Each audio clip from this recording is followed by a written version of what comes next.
friends, வணக்கம். Welcome to happy home makers channel. எல்லாரும் நல்லா இருக்கீங்களா? வீடியோ பார்க்கிறதுக்கு முன்னாடி இந்த வீடியோ பிடிச்சிருந்தா லைக் பண்றதுக்கும் நம்ம சேனலுக்கு சப்ஸ்கிரைப் பண்ணி ஹாப்பி ஹோம் மேக்கர் குடும்பத்துல ஒரு அங்கத்தினரா சேர்றதுக்கும் மறந்துடாதீங்க.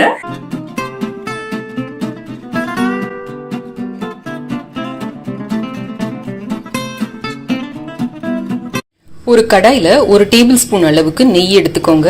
இது கூட அரை கப் அளவுக்கு பால் பவுடர் சேர்த்துக்கோங்க. எந்த பால் பவுடர் வேணாலும் சேர்த்துக்கலாம். இது கூட 1/4 கப் அளவுக்கு பால் சேர்த்துக்கோங்க. காய்ச்சின பால், காய்ச்சாதது எது வேணாலும் சேர்க்கலாம். இப்போ அடுப்பை பத்த வச்சுக்கிட்டு மெதுவா இதை கிளறி கொடுக்கலாம். நல்லா கட்டி இல்லாம இந்த மாதிரி கலந்து எடுத்துக்கோங்க. அவ்வளவுதாங்க, ஒரு நிமிஷத்துலயே நம்மளோட ஹோம் மேட் கோயா தயாராயிடுச்சு. மாவான்னு கூட இதை சொல்லுவாங்க. இது வந்து குல்ஃபிக்கு ஒரு நல்ல டேஸ்ட் கொடுக்கும். சோ இதை எடுத்து தனியா ஒரு கிண்ணத்துல வச்சுக்கலாம். நம்ம எடுத்த அளவுக்கு கிட்டத்தட்ட அரை கப் அளவுக்கு கோயா கிடைச்சிருக்கு நமக்கு. இப்ப இதை எடுத்து வச்சுக்கலாம். இருக்கட்டும். இதே கடாயில இப்ப நம்ம 1/2 லிட்டர் பாலை காய்ச்சிக்கலாம். 1/2 லிட்டர் அளவுக்கு பால் எடுத்து நான் நல்லா காய்ச்சிட்டு இருக்கேன். இந்த மாதிரி நல்ல அகலமான ஒரு பாத்திரமோ கடாயோ எடுத்துக்கிட்டீங்கன்னா ரொம்ப சீக்கிரம் இது ரெடி ஆயிடும். இந்த மாதிரி நல்லா கிளறி கொடுத்துக்கிட்டே இருங்க. இந்த சைட்ல படிகிற ஏடெல்லாம் எடுத்து எடுத்து விட்டுக்கிட்டே இருந்தீங்கன்னா நல்லா இருக்கும் நம்மளோட குல்ஃபி. பால் காயறதுக்குள்ளார நம்ம இந்த நட்ஸ் எல்லாத்தையும் கட் பண்ணி எடுத்துக்கலாம். நான் இங்க வந்து 10 பாதாம் எடுத்திருக்கேன், 5 முந்திரி பருப்பு, 5 பிஸ்தா எடுத்திருக்கேன். இப்ப இது எல்லாத்தையும் ஒரு பவுல்ல சேர்த்துக்கலாம். இதுல ஒரே ஒரு டேபிள் ஸ்பூன் அளவுக்கு தண்ணி சேர்த்து நல்லா இப்படி பிசிறி விடுங்க. ஒரு 10 நிமிஷம் இது ஊறட்டும். இதுல நான் கலருக்காகவும் பிளேவருக்காகவும் ஒரு சிட்டிகை அளவுக்கு குங்குமப்பூ சேர்க்கிறேன். நீங்க குங்குமப்பூ இல்லைன்னா ஒரு சிட்டிகை அளவுக்கு மஞ்சள் தூள் கூட சேர்த்துக்கலாம். இந்த மாதிரி பால் வந்து கொஞ்சம் குறுகுன உடனே நம்ம செய்து வச்சிருக்கிற இந்த கோயாவை இதுல சேர்த்துடலாம். இதையும் சேர்த்து இப்ப நல்லா மிக்ஸ் பண்ணி விட்டுக்கோங்க. லேசா அப்படி கலந்து கொடுத்தாலே போதும், இந்த கட்டியெல்லாம் கரைஞ்சிரும். இப்ப நல்லா கரைஞ்சிடுச்சு. நல்லா இது வந்து பாதியா குறுகுற வரைக்கும் நம்ம வந்து காய்ச்சிக்க போறோம். இப்ப நம்ம 10 நிமிஷமா ஊற வச்சிருக்கோம் பாத்தீங்களா? இது வந்து நல்லா ஊறி இருக்கு. இப்ப நம்ம கட் பண்ணோம்னா பிசிறு இல்லாம அழகழகான பீசஸா நமக்கு கிடைக்கும். அதுக்குதான் இந்த 10 நிமிஷம் நம்ம ஊற வச்சுக்கிறோம். இப்ப இந்த பாதாம்ல மட்டும் ஒரு 5 பாதாம் எடுத்து தோல் உரிச்சு மிக்சியில போட்டு நல்லா பல்ஸ் பண்ணி எடுத்துக்கோங்க.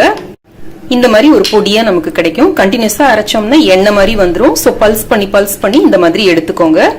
இப்போ இந்த அரைச்சு வச்சிருக்கிற இந்த பாதாம் பொடியையும் இதுல சேர்த்துக்கலாம். இது ஒரு நல்ல டேஸ்ட் கொடுக்கும். கொஞ்சம் விடாம இடையில கிளறி கொடுத்துக்கிட்டே இருங்க.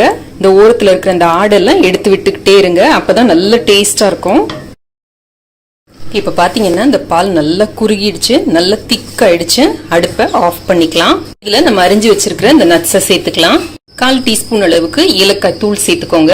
இதுல 2 டேபிள் ஸ்பூன் அளவுக்கு சர்க்கரை சேர்த்துக்கலாம். குல்ஃபிக்கு ரொம்ப சர்க்கரை சேர்க்கணும்னு அவசியம் இல்ல. சர்க்கரை வேண்டாம்னா நீங்க பனங்கல்கண்டு பொடி கூட சேர்த்துக்கலாம். இப்ப எல்லாத்தையும் சேர்த்து நல்லா கலந்து கொடுங்க. ஆறுறப்ப இது இன்னும் நல்லா திக் ஆகும். இப்பவே பாத்தீங்கன்னா இந்த கிரெயினி டெக்ஸ்டர் இருக்கு பாருங்க. இதுல ஒரே ஒரு சிட்டிகை அளவுக்கு உப்பு சேர்த்துக்கிட்டீங்கன்னா அந்த ஸ்வீட்டை வந்து நல்லா பேலன்ஸ் பண்ணி கொடுக்கும். இந்த மாதிரி இருக்கணும் நம்மளோட கன்சிஸ்டன்சி. இதை வந்து செட் பண்ணி சாப்பிடுறப்ப நமக்கு ரொம்ப டேஸ்டா இருக்கும். இது கொஞ்சம் ஆற விட்டு செட் பண்ணலாம்.